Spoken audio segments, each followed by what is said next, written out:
Sejahtera, saya Ashfaq Ismail dan ini sudut pandang ketaksuban terhadap ideologi sehingga hanyut di dalam sesuatu gerakan baik kiri maupun kanan. Dan sudut pandang pada malam ini bersiaran bagi membincangkan tumpuan berita sepanjang minggu iaitu episod kehilangan 3 dekad Siti Aisyah Abdul Wahab. Dan sedikit latar mengenainya, misteri kehilangan Siti Aisyah akhirnya terjawab selepas diselamatkan pihak berkuasa London dan didakwa menjadi hamba selama 30 tahun. Dan dia adalah salah seorang daripada 3 orang wanita yang berada di bawah cengkaman pemimpin kumpulan Maois Arvind Balakrishnan atau lebih dikenali sebagai Comrade Bala.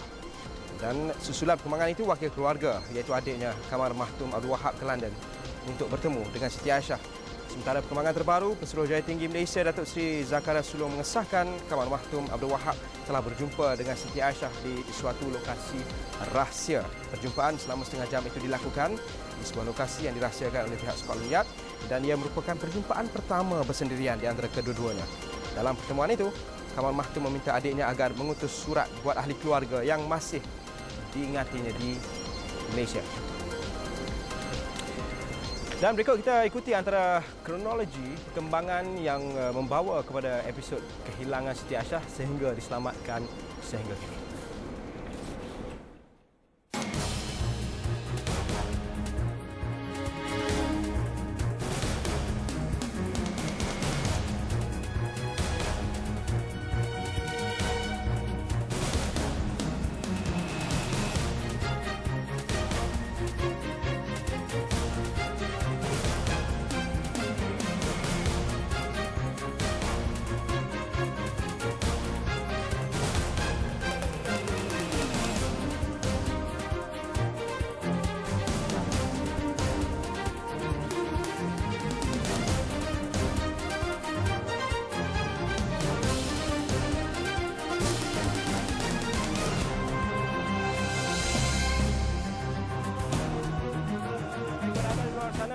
Teruskan berinteraksi bersama kami melalui hashtag 501 Sudut Pandang di Twitter kami @501awani untuk terus berinteraksi berbicara mengenai topik yang dibincangkan pada malam ini. Dan pastinya saya tidak berkesorangan bersama pengacara bersama saya tidak asing, Datuk Saifuddin Abdullah. Selamat kembali ke dalam Sudut Pandang, Datuk, selepas busy, sibuk dan segalanya.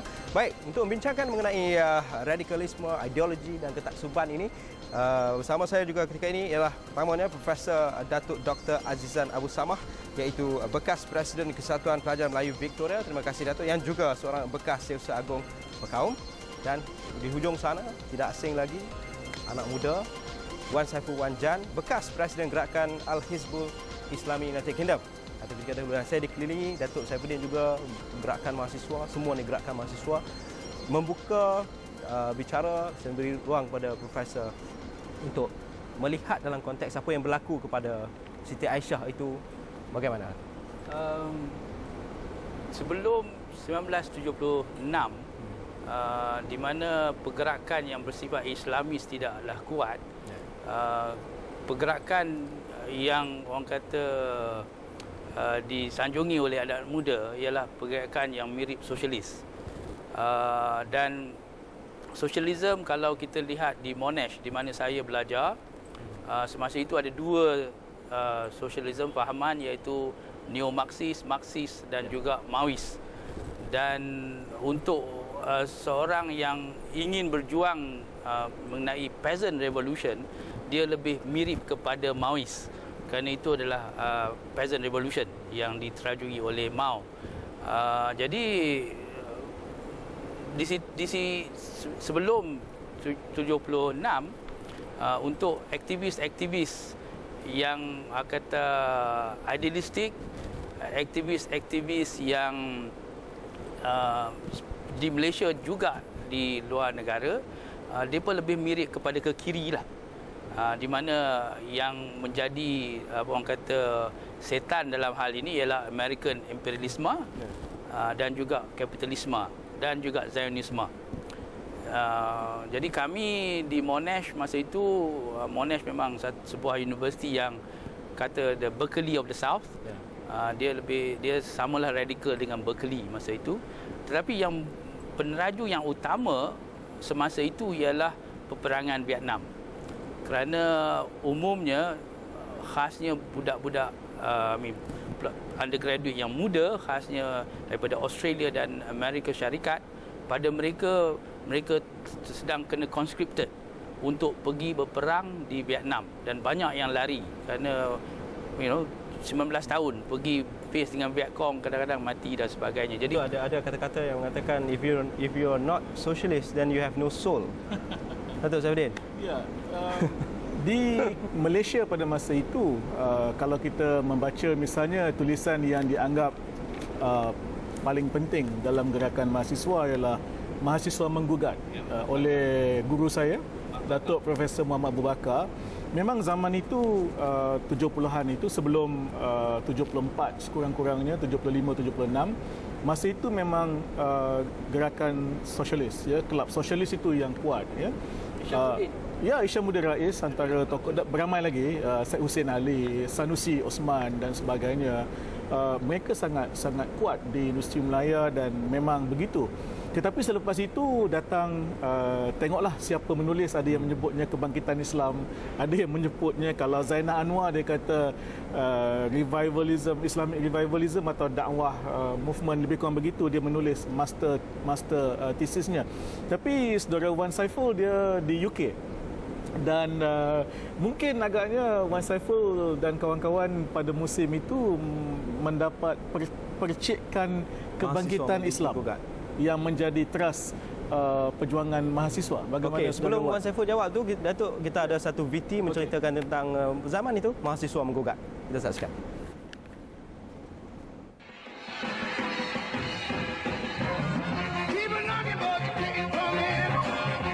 Bekas Presiden Kesatuan Melayu United Kingdom Profesor Datuk Dr. Muhammad Abu Bakar, London pada era 1960-an hingga 1970-an pernah menjadi satu gedung ilmu yang cukup besar. Ia menyebabkan golongan pelajar terutamanya yang datang dari negara kurang membangun serta bekas tanah-tanah jajahan Inggeris mudah terdedah dan kagum dengan ideologi tersebut. Yang menyelubungi England secara umumnya dan senario yang menyelubungi London khususnya, sememangnya suatu keadaan yang ditandai oleh aktivisme yang berbagai, yang mengandungi jalur-jalur sama ada bersifat kekirian ataupun kekanangan. Ya. Dan dalam kancah seperti inilah kita dapat pelajar-pelajar yang berbagai bangsa yang datang daripada berbagai negara bertemu, berinteraksi, dan dalam proses ini berlakunya sosialisasi ataupun pemasyarakatan. Sangat ada di kalangan mereka ini menganut fahaman yang agak radikal, yang ekstrim, yang membuah cita-cita ke arah komunisme, Maoisme dan sebagainya. Jadi itu adalah suatu fenomena yang tidak mengejutkan, suatu fenomena yang bukan luar biasa. Memandangkan pada masa itu London khasnya merupakan suatu masyarakat terbuka. Sebagaimana yang sering saya sebut, sebuah universiti yang boleh dianggap aktif, sebuah kampus besar. Dalam arti kata, ia membugarkan pelbagai idea, pelbagai pendapat, yang membolehkan orang seperti Aisyah Wahab sendiri terhumbang sama di dalam kancah pemikiran, kancah kegiatan, sebagaimana yang dapat kita kesan akhir-akhir inilah. Dr. Muhammad Abu Bakar yang pernah menjadi Presiden Kesatuan Melayu United Kingdom pada 1974 hingga 1975 turut melihat pelibatan pelajar dalam aktiviti kekirian bukan sesuatu yang luar biasa. Namun beliau lebih bimbang dengan pelibatan pelajar dalam aktiviti yang lebih memudaratkan seperti pengambilan dadah. Itulah Profesor Datuk Dr. Muhammad Abu Bakar, guru kepada Datuk Saifuddin Abdullah. Teruskan, Datuk, soalan kepada Wan Saiful. Ya, mengenai pengaruh gerakan Islam. Saya ke United Kingdom selepas saya menamatkan pengajian di Sekolah Alam Shah, Kuala Lumpur. Dan saya ke United Kingdom pada 28 Ogos 1993. Saya balik ke sini pada 6 Oktober 2009. Jadi lama saya di UK 93 sehinggalah 2009. Dan sepanjang saya berada di sana, saya terlibat dengan gerakan pelajar, memang aktif dengan gerakan pelajar seperti yang disebut tadi. Apa yang dikenali sebagai Hizbi, Al-Hizbul Islami, ada relationship dengan Parti Islam Malaysia di Malaysia.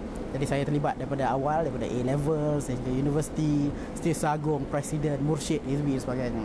Dan pertemuannya memang betul. Pertemuannya ialah pertemuan antara mereka yang berminat dengan agenda Islamis ataupun mereka yang tidak berminat sangat tapi mungkin lebih memikirkan perkara-perkara lain. Bukan saya maksudkan negatif, mungkin penekanannya agak berbeza dengan agenda Islamis. Dan inilah pertemuan yang berlaku. Tapi kalau kita lihat dalam konteks yang lebih global, sebenarnya dalam pertemuan antara golongan Islamis dengan non-Islamis masih wujud elemen-elemen pertemuan antara golongan kiri dan kanan. Kerana dalam golongan Islamis masih ada pengaruh-pengaruh yang bersifat kiri. Seperti mana dalam golongan bukan ni mungkin dia agak liberal, agak terbuka dan sebagainya. So walaupun kita bercakap ini pertemuan yang atas namanya lain, tapi semangatnya masih tetap sama. Adakah salah mempunyai ideologi?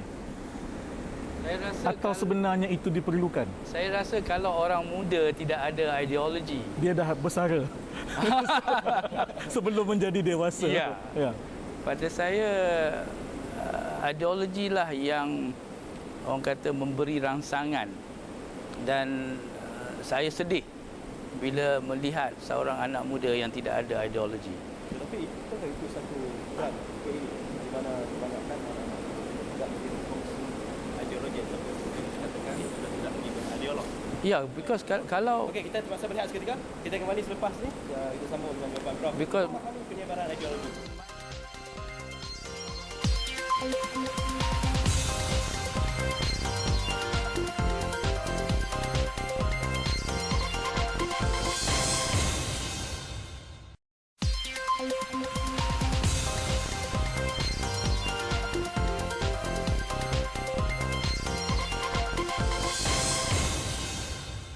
Baik, masuk kembali dalam sudut pandang dan pastinya kita memberi tumpuan kepada memahami penyebaran ideologi dan bercakap dalam konteks ketika ini juga antara persoalannya adalah mengenai sekiranya seseorang itu tidak berideologi. Prof.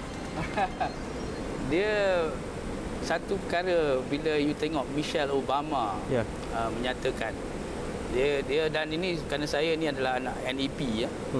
Dia menyatakan let not those who are successful close the door for those who want to succeed after them. Jadi kalaulah kita hanya mengingatkan perut kita saja, di mana kita tidak mengingatkan hal orang lain, itu pada saya adalah ideologi. Sekiranya sebagai contoh kita ingin bersuara, yang memberi kita suara sama ada ideologinya Islam ataupun ideologinya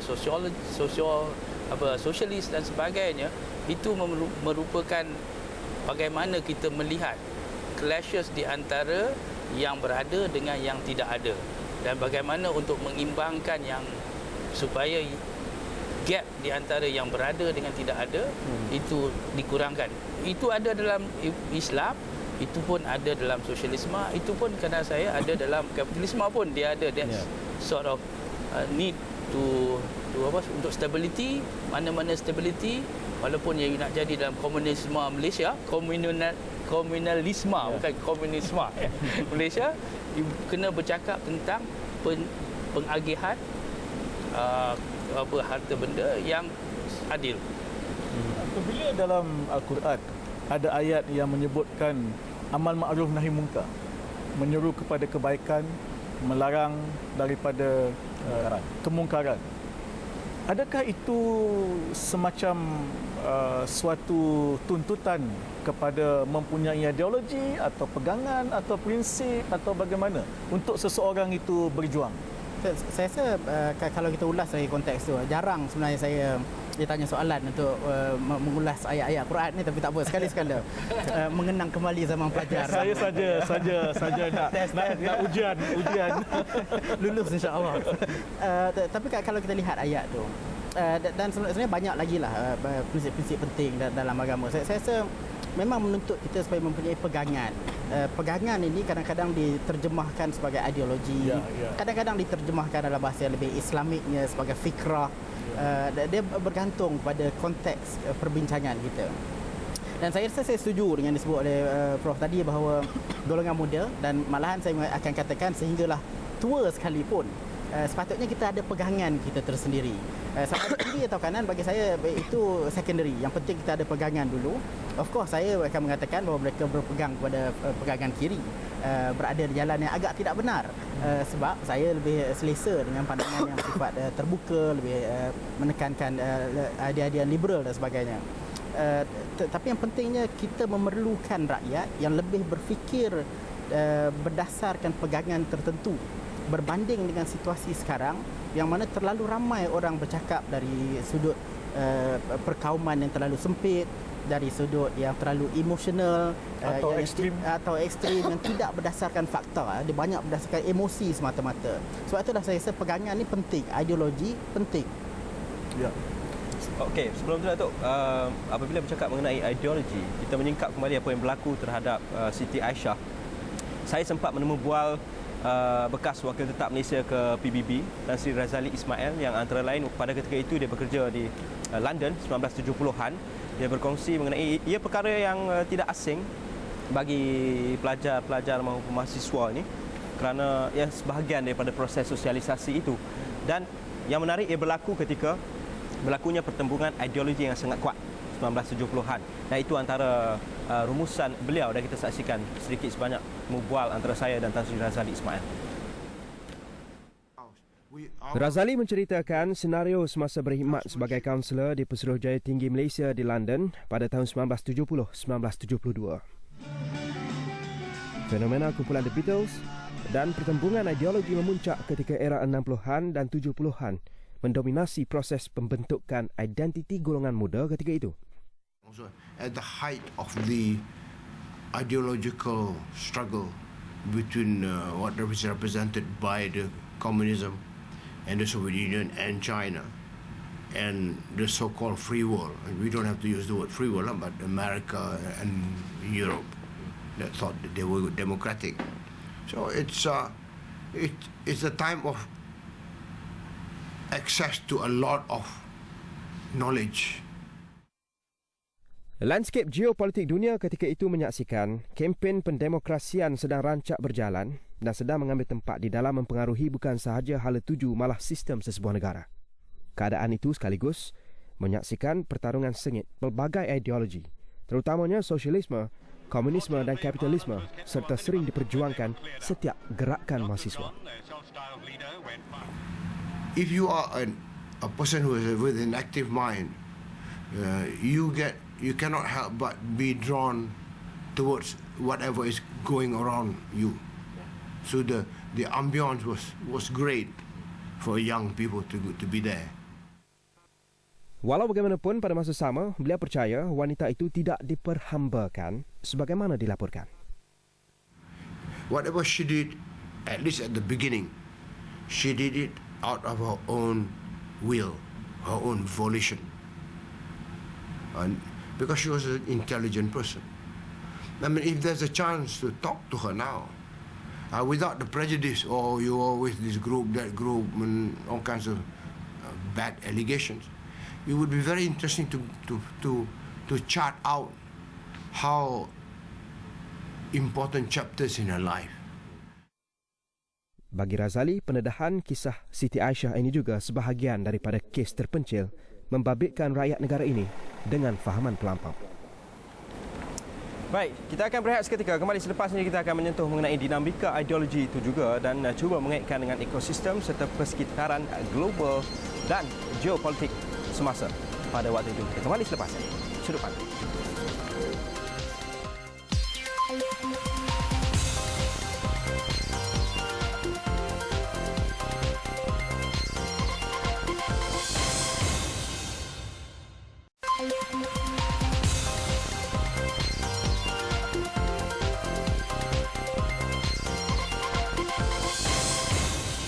Baik, masuk kembali dalam sudut pandang dan tumpuan. Pastinya kita bercakap mengenai penyebaran ideologi dan menyentuh mengenai dinamika ideologi serta persekitaran global pada ketika itu.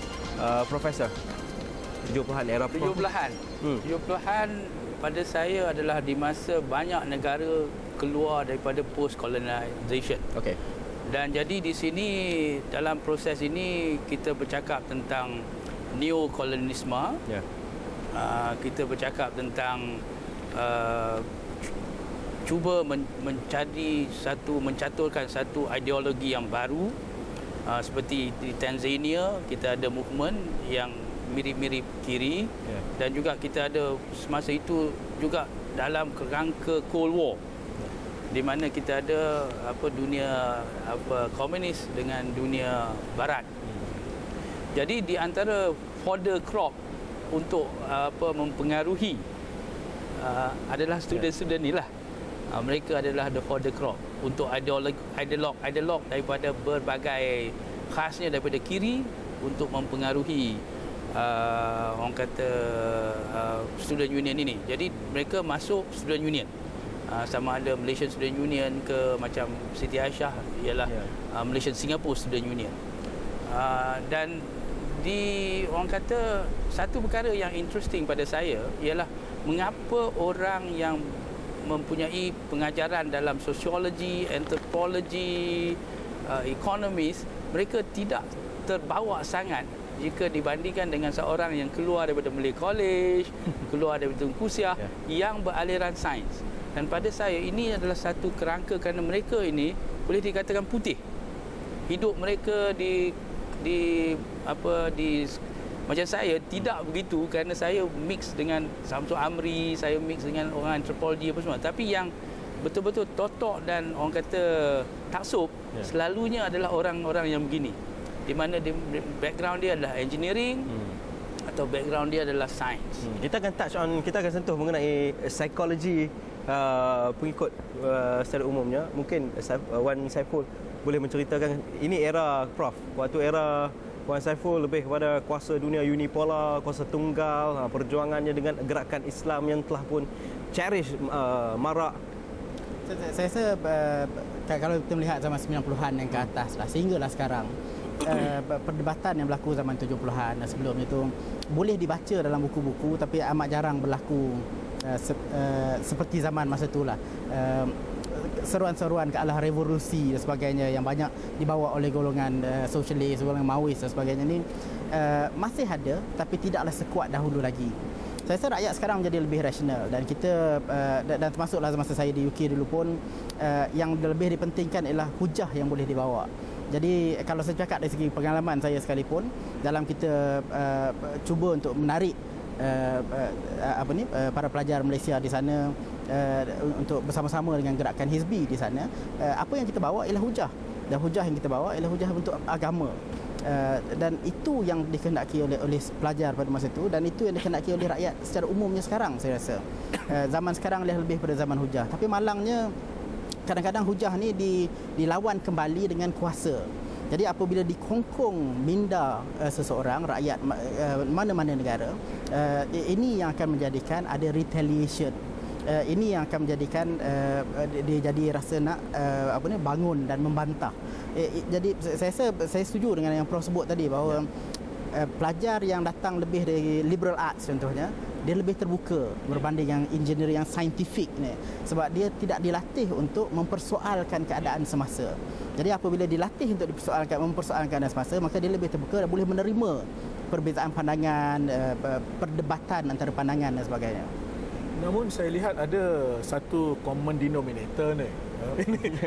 nanti kita ada the clash of the field, sains dengan arts. Saya rasa ada satu common denominator ya. Pelajar yang secara primordialnya mencari pengisian ya, dan mencintai kebenaran, keadilan dan ingin berbakti itu, mencari sesuatu pegangan ya. Dan kalau berlaku pada masa itu, tahun 70-an, kalau dia tidak mendapat jawapan itu daripada pemimpin tempatan, dia akan mencarinya dari luar. Dan itu sering berlaku. Arab Spring juga berlaku. Bila mereka mendapati dia tidak mendapat pengisian hikmah ataupun politik ilmu agaknya daripada pemimpin tempatan, dia akan mencari tak kiralah ideologi ataupun pandangan luar. Dan saya fikir ini benda yang berlaku baik pada tahun 70-an sehingga 80-an sampai bila-bila. Pencarian sesuatu pengisian kerana dia ada kecintaan dia itu. Dalam membentuk identiti. Ya, untuk membentuk identiti dan untuk perjuangan dia. Macam mana, Prof? Masa kami ke Australia, siapa yang nak aktivis, kami didedahkan pada Said Qutb, kami didedahkan kepada Frantz Fanon, di mana dan juga Ali Syariati in the 76. Jadi so pendedahan ini, tetapi pada saya kalau orang tu terbuka dan dia membaca, dia boleh bertanya. Ada orang kata grey area dan ada yang hitam putih. Tetapi bila orang engineering dia tanya, what is the solution? Itu saja. Dan dia kata kalau you bagi satu slogan masa dulu tu di masa Abim punya masa, Anwar is the best lah. Everything Anwar will do jadi. Semasa ada Presiden Abim lah. Masa itulah. Everything will be solved if Anwar is president. Of course, I don't believe it. And I debated. Masa tu Osman Bakar turun dan sebagainya. I debated it with them. And after that, mereka kata, saya ni banyak soalan. Tetapi pada saya, yang engineer punya tanya, okay, selepas discussion ni, apa yang kita nak buat? Jadi maknanya dia punya solution, dia simplistic saja. Dia nak solution sekarang dan apa yang dia boleh buat. Dan dalam hal ini, dia lebih pada saya senang taksub. Yang menariknya ada sekumpulan yang latar belakangnya kejuruteraan itu keluar daripada Abim. Ada. Kita tak perlu sebut nama orangnya lah. Cuma yang menarik, saya nak ajuk kepada saudara Wan ya. Prof menyebut tadi beberapa tokoh ya yang Syed Qutb dan sebelumnya itu juga ya. Frans Fanon. Ya, di Malaysia pada tahun 80-an ya. Dr. Siddiq Fadil yang menggantikan Anwar sebagai Presiden Abim, saya fikir satu daripada contribution beliau yang besar, sebab tadi saya kata bila dia tiada yang tempatan dia mencari yang luar, ialah apabila beliau mempopularkan satu istilah dalam gerakan Islam yang dipanggil manhaj Malazi, yakni suatu pendekatan Malaysia. Sebabnya pada masa itu pertumbungan antara revolusi Iran dan pengaruh Mustadafin dengan Mustakbirin, antara Mustadafin dengan Mustakbirin itu. Jadi bagaimana saudara Wan melihat pengisian tak kira lah namanya ideologi ataupun, tapi pokoknya soal perjuangan. Ya, dan saya setuju sangat. Saya ingat lagi masa zaman saya bersekolah, sekolah menengah terutamanya, memang saya pergi ke seminar-seminar Manhaj Malazi ni ya. Dan sejarahnya panjang sebenarnya. Kalau kita lihat sejarah perjuangan apa-apa pun di Malaysia. Panjang sejarahnya, bermula daripada zaman 70-an melalui Abim, kemudian dia pergi ke institusi-institusi yang lain, macam melalui saya dulu Institut Kajian Dasar IKD, merupakan salah satu platform Jalan Telawi di Jalan Telawi ya, merupakan salah satu platform yang sebenarnya Abim juga masa itu. Dan saya diperkenalkan kepada Abim melalui IKD. Dan manhaj Malaysia diperkenalkan untuk memastikan bahawa di Malaysia ada caranya yang tersendiri. Dan saya rasa memang itulah yang diperlukan, sebab kita tak boleh buat style yang dipanggil copy paste daripada model-model luar. Kalau gerakan bentuk Islamis contohnya, dia ada tokoh-tokoh yang Prof sebut tadi, macam Mustafa Masyhur, Syed Qutb, kemudian ada Hassan Al-Banna-nya. Ini merupakan individu-individu yang menjadi idola para pejuang gerakan Islam. Tetapi sebenarnya kebanyakan idea mereka bawa menjurus ke arah seseorang itu menjadi taat dan patuh kepada orang atasan. Itu yang jadi taksub tu. Yang mana orang atas sebut sesuatu, habis semua akan mengikut. Inilah ideologi yang menjadi taksub. Dia, untuk kita faham psikologi pengikut tu, kita terpaksa berehat seketika.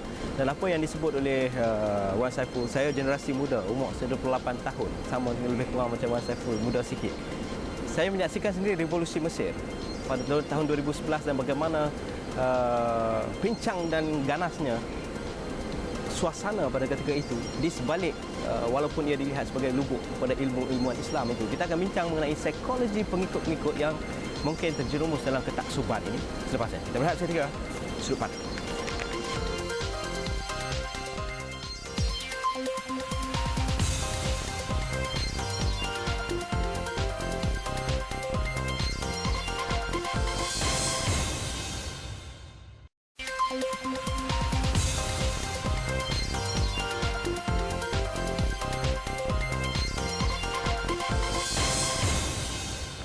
Baik, sudut pandang kita teruskan perbincangan mengenai ideologi dan ketaksuban ini. Wan Saiful, soalan saya mengenai apabila saya menyaksikan sendiri ketika revolusi Mesir 2011, bagaimana walaupun kita lihat ia sebagai lubuk ilmu, ilmuwan Islam dan sebagainya, tetapi ia tidak mencerminkan, menterjemah apa yang ajaran-ajaran itu serta apa ideologi itu bawa serta prinsip-prinsipnya bercanggah sama sekali apabila berlakunya keadaan sebegitu. Bagaimana Mas Saiful? Saya rasa yalah, with the benefit of hindsight saya rasa inilah yang menuntut kita supaya boleh membezakan antara, kalau kita bercakap mengenai agama, antara agama itu dengan apa yang dibawa oleh sesebuah organisasi yang mendakwa bahawa mereka mewakili agama tersebut. Sedangkan sebenarnya tidak. Sebenarnya tidak. Ataupun tidak tepat. Ya, atau tidak contemporary. Ya, sebab sebenarnya kebanyakan organisasi, mana-mana organisasi sekalipun, apa yang hendak dibawa ialah agenda politik sebenarnya, kuasa. Kalau kita lihat dari segi mereka yang bawa ajaran agama ataupun agenda perkauman ataupun agenda apa-apa sekalipun, ultimately apa yang dikehendaki oleh para pemimpin mereka ialah kuasa. Untuk mendapat kuasa, dia memerlukan pengikut yang tidak banyak tanya soalan. Kalau pemimpin kata sesuatu, buat. Kalau dalam bahasa gerakan Islam, dia akan guna perkataan seperti wala, intimak dan sebagainya. Ini kalau kita nak go into detail panjang lah. Saya kena revise balik silibus usrah saya dulu. Tapi dalam gerakan yang bukan bentuk Islam ni, dia akan guna perkataan yang sama. Ketaatan, disiplin, party line. Benda-benda sama. Dalam mana-mana gerakan ada unsur-unsur ni, cuma perkataan yang digunakan mungkin beza. Dan yang penting sekali ialah pengikut mesti mengikut apa yang dikatakan oleh pemimpin tanpa mempersoalkan. Ini bahayanya ketaksuban kepada kumpulan tanpa mementingkan hujah yang rasional. Dalam konteks kita, adakah wawasan 2020 itu satu ideologi? Sebab ada orang menulis tentang Mahadirism.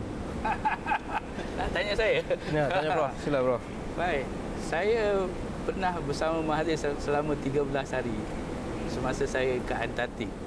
Dan saya punya pendapat tentang Mahathir, he's a political animal. Dia akan buat many calculation berasaskan kepada politiknya. Dan bila saya tanya masa dia melancarkan buku saya tentang Antartika, dia kata mengapa Mahathir buat statement di UN, itu adalah politik. Jadi so untuk orang politik, I guess in a sense Machiavellian lah. Apa yang dia boleh guna untuk orang kata menggembalakan dia punya warga negara supaya berusaha untuk sesuatu benda dan dibuatkan di wawasan 2020. Tapi bukankah itu realiti dia, Datuk Saifuddin? Apabila saya melihat wawasan 2020, salah satu pilar dia pembentukan atau kewujudan bangsa Malaysia itu, Prof. Dan melihat realiti politik semasa. Datuk juga seorang ahli politik. Mungkin Datuk memahami realiti landscape ketika ini. Itu yang saya tanya tadi. Adakah wawasan 2020 itu boleh dikatakan satu ideologi atau satu pegangan? Saya rasa wawasan 2020 mewujudkan Malaysia yang sebuah negara yang maju dengan acuan sendiri. Semua ini merupakan matlamat yang menjadi ideologi apabila yang dikatakan sebagai Mahadirism. Dan bagi saya matlamat menjadikan Malaysia sebagai sebuah negara maju menjelang tahun 2020 satu matlamat yang baik. Yang bahayanya ialah apabila orang mengatakan bahawa apa yang ditulis oleh orang yang mencadangkan wawasan 2020 tidak boleh dipersoalkan, maka daripada sebuah matlamat ia menjadi agama. And this is where the danger comes. Dan sebab itulah saya sendiri pun semasa saya di UK, saya terlibat dengan politik di sana. Saya terlibat dengan Parti Konservatif, malahan pernah bertanding pada tahun 2007 mewakili Parti Konservatif. Dan saya rasa budaya politik amat berbeza. Ini menunjukkan betapa besarnya jurang antara kematangan politik kita dengan negara luar. Bukan saya nak membanggakan negara luar sangat. Banyak kelemahan di United Kingdom, banyak kelemahan di Amerika Syarikat dan semua lain. Tapi yang lebih penting ialah kematangan politik itu jauh beza. Dalam politik di United Kingdom, kita bebas untuk mengatakan dalam sebuah parti yang sama, ahli-ahlinya bersaing untuk mengatakan pemimpin ini lebih baik, orang ni lebih baik, Perdana Menteri sekarang salah sebab macam ni. Dalam parti yang sama ni, bukan parti berbeza. Tapi kalau di sini, cuba kalau seorang ahli parti daripada mana-mana parti lah, DAP ke MCA ke, kata presiden dia salah, bahaya jawabnya kepada masa depan politik individu tersebut. Okey, saya sedih. Wawasan 2020 adalah satu wawasan ekonomi. Dia bukannya satu wawasan tamadun untuk membina satu masyarakat yang maju dan satu masyarakat yang berilmu. Itu adalah berlainan daripada wawasan 2020. Pada saya, wawasan 2020 adalah satu wawasan yang agak sempit. minta maaf dia hanya berkait kepada ekonomi. Ya, saya rasa Saudara Wan tadi menyebutkan wawasan 2020 itu bukan suatu ideologi, tapi satu matlamat. Tapi Prof, ada orang kan kata dari 9 cabaran ataupun cabaran dalam wawasan 2020 itu cuma 3 saja yang ekonomi, 9 lagi bersifat sosial. Cuma saya nak tanya Saudara Wan, katakanlah pertembungan antara pejuang-pejuang UMNO dan pejuang-pejuang PAS. Adakah ini pertembungan ideologi atau pertembungan apa? Saya tak rasa dia pertembungan ideologi. Kita ambil contohlah, saya bukanlah pejuang PAS sangat pun. Tapi saya masih lagi ahli PAS daripada 92 sampai sekarang. Sebab masa nak jadi ahli PAS senang. Bayar RM100 jadi ahli semua hidup sampai mati baru batal. Dan Datuk sampai sekarang ahli UMNO. Kita boleh duduk sebelah-sebelah, tak ada masalah. Saya tak ada ahli. Tak ada ahli. Tak lama lagi. Tak ada masalah. Sebabnya ialah dan saya rasa kalau kita bercakap, banyak perkara yang sama antara kita sebenarnya. Sebab itulah saya rasa parti politik Malaysia tidak berteraskan ideologi. Kita tidak lagi sampai ke satu situasi politik yang agak matang untuk membolehkan ideologi menjadi peneraju utama dalam perjuangan. Ini satu kelemahan saya rasa, dan kita kena wujudkan satu situasi yang mana kita berdebat atas dasar perbezaan prinsip, bukan perbezaan yang berbentuk bangsa, agama yang sebab people are born into their ethnicities, into the religion. Bagaimana Wan Saiful boleh terang lebih lanjut? Saya bagi contoh, kalau tadi Prof cakap wawasan 2020 ialah satu wawasan ekonomi. Untuk mencapai status negara maju, ada orang yang akan mengatakan, terutama dari sebelah kiri, mengatakan bahawa kerajaan kena buat banyak perkara, kerajaan kena memiliki banyak syarikat, kerajaan kena redistribute wealth. Tetapi satu lagi camp mengatakan bahawa kerajaan kena empower the people to help themselves, and then the country will benefit. Ini dua ideologi yang berbeza. Satu ideologi sosialis, satu ideologi free market, kapitalis. Data menunjukkan bahawa biasanya free market is much better than socialism. Agenda kiri bawa kepada apa yang berlaku pada Siti Aisyah, menjadi perhambaan ataupun didakwa sebagai perhambaan. Jadi ini perdebatan yang betul-betul berdasarkan prinsip, berdasarkan ideologi, bukan lagi berdasarkan saya Melayu maka saya mesti memegang perkara ini. Lepas tu kita berlawan siapa lebih Melayu. Lepas tu kita berlawan siapa lebih Melayu, siapa lebih Islam. China masih lagi negara komunis, tapi mengapakah China sekarang akan mengatasi Amerika Syarikat? Kerana boleh sila itu kerana di beberapa bandar-bandar besar di negara China mengamalkan sistem free market. Jadi jawapannya ialah walau komunis sekalipun untuk membangun kena memperkenalkan dasar free market. Pengundi muda, Wan Saiful, Prof, pengundi muda, saya pengundi muda, tidak lagi berpaut ataupun the patron client atau penaung dinaung punya konsep itu seakan tidak lagi dipegang. Tetapi melihat dalam konteks kata dua ahli politik ini, UMNO, PAS, hak mana betul A, B, we call spade a spade. Kita tak kisah mana pun. Jadi kita tengok melihat dalam konteks hala tuju, dan apabila bercakap mengenai ideologi dan membentuk pemikiran serta identiti, memandang kehadapan Prof, kita terpaksa berehat seketika. Itu akan menjadi teras perbincangan kita serta merumuskan perbincangan pada malam ini. Boleh ya? Kita rehat seketika, kembali selepas ini. Orang muda.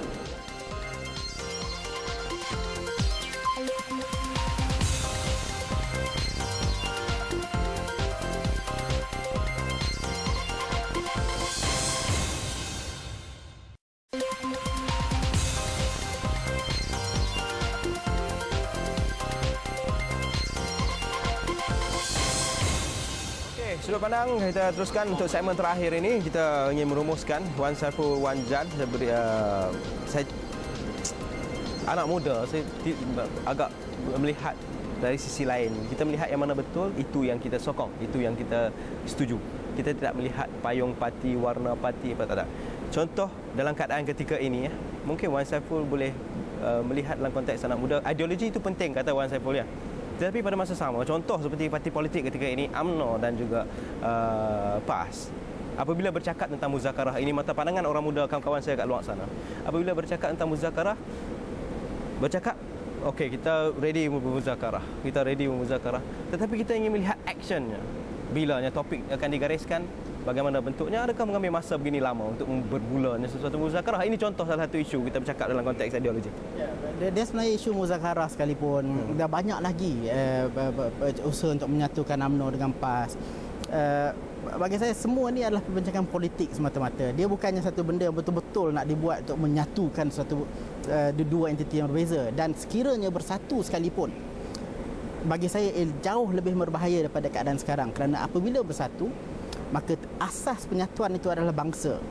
Adakah itu yang kita nak, satu gigantic parti yang berteraskan bangsa Melayu semata-mata dalam sebuah negara yang masyarakatnya majmuk? Itu perlu dipersoalkan. Sebab itulah bagi saya ideologi adalah satu perkara yang penting, dan apabila sesiapa sekalipun masuk dalam parti politik, jangan jadi seperti saya 15 tahun lepas. Tapi bagi saya sekarang, apabila menyertai mana-mana parti politik, what you need to do is to influence your surrounding supaya parti itu boleh berubah. Bagi saya PAS banyak kesilapannya, UMNO pun banyak kesilapannya, tetapi yang pasti ialah PAS bukan malaikat dan UMNO bukan syaitan. Kita tidak boleh selama-lamanya mengatakan dua-dua parti inilah betul selama-lamanya, parti inilah salah selama-lamanya. Saya kalau boleh habiskan sikit lagi. Boleh. Saya masa Datuk Saifuddin kalah pilihan raya itu, saya ingat lagi kami berbalas-balas SMS. Dan antara SMS terakhir yang Datuk Saifuddin kata ialah, ini macam tak nak dia menang lagi je. Dan saya pun kata, saya memang harap dia tak menang lagi dan jangan bertanding lagi selepas ini. Sebab bagi saya, mana-mana parti politik memerlukan pemikir yang boleh shape the agenda. Saya rasa Datuk Saifuddin merupakan seorang pemikir. Tapi bila masuk dalam parti politik, sebagai seorang politician, you have to follow the party line, which severely restricts any thinking individual into a non-thinking entity. Okey, Wan Saiful. Saya akan jawab tu waktu lain. Okey, kita jawab waktu lain. Normalization 15 tahun dahulu dan jadi Wan Saiful sekarang, itu proses normalisasi, normalization. Mungkin Prof boleh mengulas secara umumnya kita lihat dalam konteks begini. Saya rasa konsep Malaysia bukan lagi asing, khasnya untuk generasi youth.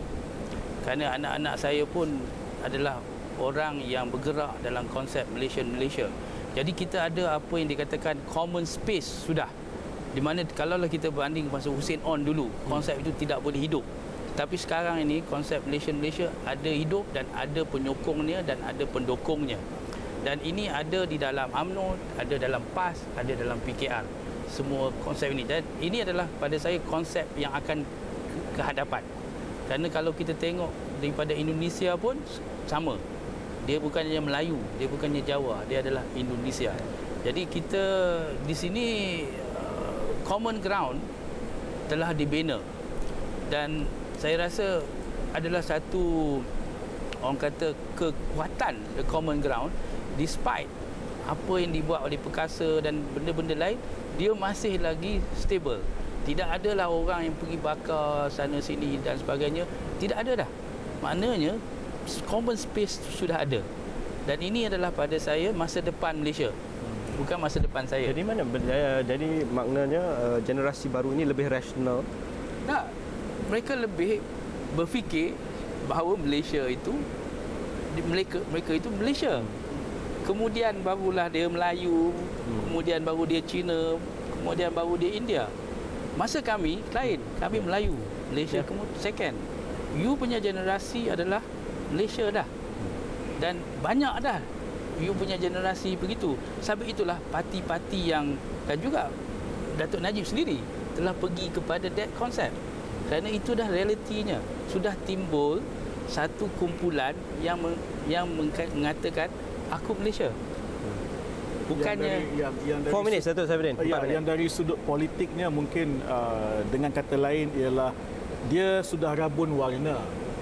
Dia bersedia untuk merentasi perbezaan agama, perbezaan ras, perbezaan etnik untuk membicarakan isu-isu politik. Misalnya yang sekarang ini dibincangkan ialah bagaimana berubah dari paradigma dasar-dasar yang berasaskan ras kepada dasar-dasar yang berasaskan keperluan misalnya. Tapi saya yang paling seronok melihat ialah bagaimana anak muda, tak kiralah dia radikal sejauh mana pun, ketika dia tak kiralah di Australia atau di UK atau di kampus Universiti Melaya pun apa kurangnya tahun 70-an, meneruskan perjuangan mereka dengan platform masing-masing ya, itu pada saya lebih membahagiakan daripada yang tidak berjuang. Walaupun yang tidak berjuang itu ada sumbangannya, tapi yang berjuang itu masih berjuang dengan platform masing-masing setelah mereka lebih dewasa dari zaman mahasiswa. Cuma untuk masa depan agaknya kita harus meneropong, ya. Mahasiswa hari ini kebetulan di IPTA kita baru habis pilihan raya kampus. Adakah mereka akan menggariskan suatu bentuk idealisme baru, ideologi baru, bentuk perjuangan baru untuk kalau 30 tahun akan datang sudut pandang Awani akan berbicara lagi di sini, apakah dia Aisyah baru, Aisyah kedua 30 tahun akan datang. Tapi janganlah kena tahan dan sebagainya. Tapi maksudnya ialah bagaimana ideologi itu membentuknya menjadi pejuang yang kita akan lihat mungkin 30 Ideologi tahun dan akan ketaksuban, setiap ahli panel ada 30 saat untuk memberi untuk merumuskan. Prof, 30 saat. Saya senang saya. Kalau untuk universiti, masukkan aku. Kerana aku mengekang dan tidak membina leadership yang baik. Kerana leadership yang di pro aspirasi adalah leadership yang dibodek bukan kerajaan, dibodek AJP. Ya, okey, Kita nak berjuang. lawannya Pro M, ya. Bukan. Ya. Kita nak berjuang. Ya, Maknanya pelajar mesti berjuang dan belajar berjuang. masih ganas lagi sahabat saya dia. Masih ada. Masih Orang radikal kata tu masih ada lagi. Masih ada fire in the belly. What's that one? Saya rasa bagi saya 30 seconds, ya. yang penting ialah kalau sekiranya kita ada peluang untuk keluar negara, maka kita kena mempelajari apa yang berlaku di luar negara. Yang saya lihat ialah kebanyakan pelajar kita bila pergi keluar negara, dia nak menjadi aktivis. Dia menjadi aktivis untuk apa yang berlaku di Malaysia, sehingga dia terlupa bahawa dia berada di Adelaide, dia berada di Melbourne, dia berada di New York, di London, di Manchester dan sebagainya. Jadi dia balik, pelajar pergi keluar negara, balik tak lebih pandai main kompang. Dan saya pelik macam mana pergi ke negara barat belajar main kompang. Rupa-rupanya bila pergi sana dia lebih Melayu daripada orang Melayu sendiri. Dan ini agak tidak sihat. Saya rasa yang lebih baik ialah kalau dia mempelbagaikan sedikit sumber-sumber pengetahuannya dan mempelajari keterbukaan 30 saat, Datuk. Ya, saya fikir yang paling mustahil ialah anak muda, terutamanya mahasiswa ini mempunyai perjuangan, ya, idealism itu. Dan idealism itu harus berpaksi kepada sesuatu set pemikiran yang mungkin namanya ideologi, mungkin namanya apa saja, tapi adalah lebih baik berjuang dengan sesuatu gagasan pemikiran. Okey, terima kasih kepada ketiga-tiga ahli panel yang membicarakan mengenai topik ideologi dan ketaksuban ini dalam sudut pandang, dan terima kasih kepada anda yang terus berinteraksi bersama kami. Dan selaku anak muda, Datuk, dan ahli panel semua, saya melihat lebih kepada middle path atau jalan tengah dan mencari sesuatu perkara itu, baik radikal kiri atau kanan, sentiasa mencapai konsensus dalam bentuk dan mencapai apa yang disebut sebagai kematangan dalam melakukan sesuatu perkara. Saya Ashwa Ismail, teruskan bersama kami hanya di saluran berita segenap dimensi. Assalamualaikum warahmatullahi wabarakatuh. Terima kasih, bro. Thank you very much, Datuk.